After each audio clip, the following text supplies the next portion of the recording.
Students, मैं आज इस वीडियो में माध्यमिक life science important long questions series set 3 को डिस्कस करने वाला हूं। तो अगर आप लोग सेट 1 सेट 2 को नहीं देंगे तो उसका लिंक आपको इस वीडियो का डिस्क्रिप्शन में मिल जाएगा। तो आज हम लोग डिस्कस करेंगे सेट 3 या फिर कह सकते हैं episode 3। Question number 1 is draw a scientific diagram of reflex arc and लेवल द फ्लोइंग पार्ट्स। तो यहाँ पर रिफ्लेक्स आर्क का डायग्राम बनाना है और उसमें नीचे दिए गए जो पार्ट्स है उसको दिखाना है। और उसी में और दिया है draw a scientific diagram of the metaphase of mitotic cell division in an animal cell and लेवल द फ्लोइंग पार्ट्स। नीचे पार्ट्स दिए गए, देख पा रहे हैं आप लोग, chromatid, centromere, polar region, spindle, fibre.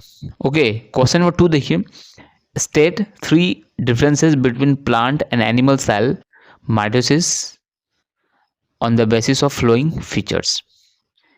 तो यहाँ पर 3 डिफरेंसेस बताना है किसके बीच, plant mitosis and animal mitosis. Okay, कुछ बेसिस दिए गए हैं, वो बेसिस क्या है, नंबर 1 बेसिस है या फिर पैरामीटर बोल सकते हैं ओरिजिन ऑफ स्पिंडल फाइबर, और दूसरा पैरामीटर है साइटोकिनेसिस। ओके, इन 2 बेसिस पर जो है 3 डिफरेंस लिखना है। उसी में और क्वेश्चन ऐड है, वो क्या है देखिए, explain the following events related to meiosis. तो मेयोसिस के रिलेटेड जो है नीचे दिए गए इवेंट्स है, crossing over, reduction of chromosome number, number of cell produce. तो क्रॉसिंग ओवर किस में होता है, मेयोसिस में होता है। तो क्या है क्रॉसिंग ओवर, वो लिखना है, रिडक्शन ऑफ क्रोमोसोम नंबर। और म्यूसिस में क्या होता है, क्रोमोसोम नंबर क्या होता है, मदर सेल से डॉटर सेल में क्या होता है, हाफ हो जाते हैं। उसका नंबर ऑफ सेल प्रोड्यूस, कितने म्यूसिस में सेल प्रोड्यूस होते हैं, डॉटर सेल कितने प्रोड्यूस होते हैं, वो 4 होते हैं। तो ये लिखना पड़ेगा। अब देखिए उसी में और क्वेश्चन ऐड है, व्हाट इज डेवलपमेंट। डेवलपमेंट क्या है, name the stages of human development. Human development की कितने स्टेजेस है, explaining how a human being completes his life span. मतलब लाइफ साइकिल जो है वो किस तरह से वो कंप्लीट करते हैं एक ह्यूमन। ओके, वो भी बताना है। Question number 3, what would be the phenotypic and genotypic ratio of F2 generation in a cross between pure tall and pure डॉफ P plant. तो प्योर टॉल एंड प्योर डॉफ, इसमें जब क्रॉस कराते हैं तो फेनोटाइपिक एंड जीनोटाइपिक रेशियो क्या होगा F2 generation में। कहने का मतलब है यहाँ पर मोनो हाइब्रिड क्रॉस है। ओके, तो वहाँ पर फेनोटाइपिक और जीनोटाइपिक रेशियो को चक्कर बोर्ड के थ्रू दिखाना है और रेशियो भी बतानी है। और दूसरा क्वेश्चन क्या है, शो विद अ चक्कर बोर्ड के साथ दिखाना है। Write why Mendel selected pea plant to perform his experiment. अपने एक्सपेरिमेंट को करने के लिए मेंडल ने पी प्लांट को क्यों सेलेक्ट किया था। ओके, तो ये लिखना है, तो 2 पॉइंट लिखना है। और मैं दिया है देखिए, if a haemophilic man is married to a carrier woman. अगर हेमोफिलिक मैन जिसको हेमोफीलिया हुआ है वो अगर कैरियर वोमन, मतलब हेमोफीलिया की जो कैरियर औरत है, मतलब उसमें बीमारी नहीं है लेकिन छुपा हुआ है, तो अगर उससे शादी करता है then what would be the genotype of their progeny. मतलब उसका जो जनरेशन होगा किस तरह से होंगे, कितने बच्चों को हेमोफीलिया होंगे, कितने कैरियर बनेंगे, कितने हेमोफीलिया होंगे नहीं। Show it with the help of a चक्कर बोर्ड के थ्रू दिखाना है। तो ये कॉमन जेनेटिक डिजीजेस जो है तो उस चैप्टर में है ये। Write two significances of genetic counselling. Genetic counselling की 2 इंपॉर्टेंस लिखनी है। क्वेश्चन है 4, discuss the following 3 event as mentioned in the evolutionary theory Darwin with the help of example. तो डार्विन की थ्योरी के अकॉर्डिंग जो है यहाँ पर एवोल्यूशनरी थियरी दिया गया है, स्ट्रगल फॉर एग्जिस्टेंस। क्योंकि डार्विन की जो थियरी है वो 5 पार्ट्स है, उनमें से 3 पार्ट यहाँ पर दिया गया है, struggle for existence, origin of variation, natural selection. इन तीनों पॉइंट को जो है एक्सप्लेन करना है, डिस्कस करना है। इसी में और दिया है देखिए, write the importance of vestigial organ in evolution with example.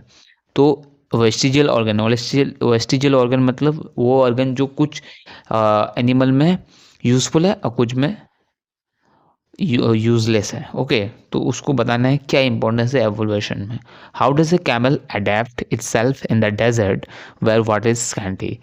तो किस तरह से कैमल जो अडेप्ट करता है अपने आप को डेजर्ट में जहाँ पर पानी बहुत ही कम है, यहाँ पर मिलता ही नहीं। Question number 5, analyse the role of bacteria at the following steps of nitrogen cycle. तो नाइट्रोजन साइकिल के स्टेप्स में जो है नीचे दिए गए हैं, इन स्टेप्स में क्या है, बैक्टीरिया का क्या रोल है उसको लिखना है। जैसे कि नाइट्रोजन फिक्सेशन, नाइट्रिफिकेशन, डीनाइट्रिफिकेशन, इन तीनों स्टेप्स में नाइट्रोजन साइकिल के किस तरह से बैक्टीरिया रोल प्ले करता है वो लिखना है। अब देखिए और क्वेश्चन है, luxurious and comfortable lifestyle is one of the major reason of air pollution. तो लग्जरियस एंड कंफर्टेबल लाइफ आप लोग समझ पा रहे हैं, तो इनकी वजह से ये जो मेजर रीजन है एयर पोल्यूशन के। तो justify the statement with the argument.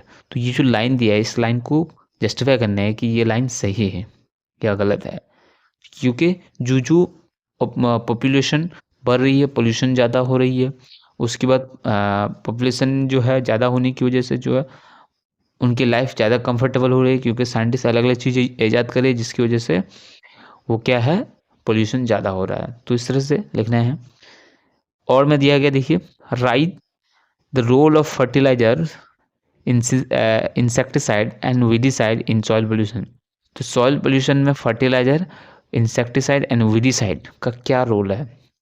मतलब सॉइल को पोल्यूट करने में fertiliser, that means chemical fertiliser, insecticide जो इंसेक्ट को मारने वाली दवा है, वीडिसाइड जो घास को मारने वाली दवा है। तो उनकी वजह से सॉइल पोल्यूशन कैसे होता है। उसके बाद और दिया गया है, name 2 lung diseases cause by environmental pollution. Environmental pollution की वजह से 2 लंग डिजीज का नाम बताना है। ओके, उसके बाद देखिए क्वेश्चन नंबर 4। उसके बाद देखिए question number 6, write the role of biodiversity in.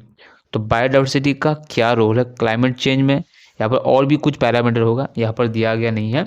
Climate change है, उसके बाद क्लाइमेट कंट्रोल है, इकोनॉमिक इम्पोर्टेंस है, इन पर क्या रोल है बायोडाइवर्सिटी का। ओके, तो ये लिखना है।